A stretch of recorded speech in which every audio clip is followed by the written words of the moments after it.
अस्सलाम वालेकुम नाज़रीन, आप देख रहे हैं व्लॉग पाकिस्तान और आज मैं हाजिर हूं आपके लिए एक नई वीडियो के साथ। दोस्तों, हर रोज़ हम अपने बिस्तर पर लेटते हैं, आंखें बंद करते हैं और हम इस दुनिया से दूर ख्वाबों की दुनिया में चले जाते हैं।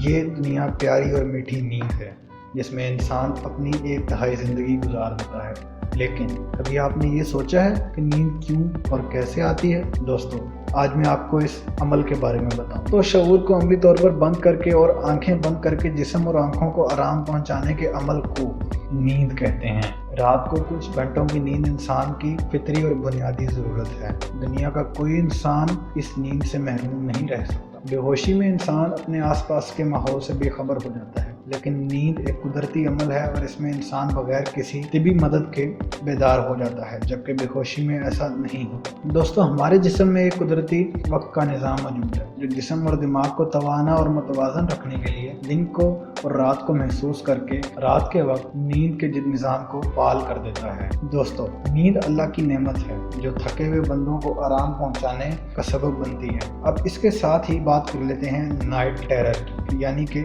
नींद में चलने वाली बीमारी। अक्सर लोग सोते हुए उठ खड़े होते हैं और अक्सर चलना भी शुरू कर देते हैं। चेहरे पर खौफ और दहशत के निशान होते हैं, सख्त पसीना आने लगता है और चिल्लाना शुरू कर देते हैं। इसकी वजह नामुकम्मल नींद और कई मेडिसिन के साइड इफ़ेक्ट्स भी होते हैं।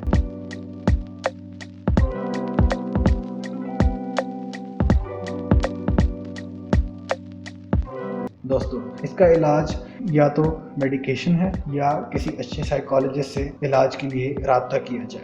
दोस्तों, उम्मीद करता हूँ वीडियो आपको आई होगी पसंद। अगर वीडियो पसंद आई है तो हमारे चैनल व्लॉग पाकिस्तान को सब्सक्राइब करें और हमारी वीडियो को लाइक करें, कमेंट करें और हमारी वीडियो को अपने दोस्तों के साथ शेयर करें। आपसे मुलाकात होती है एक नई वीडियो के साथ। तब तक के लिए अल्लाह हाफ़िज़।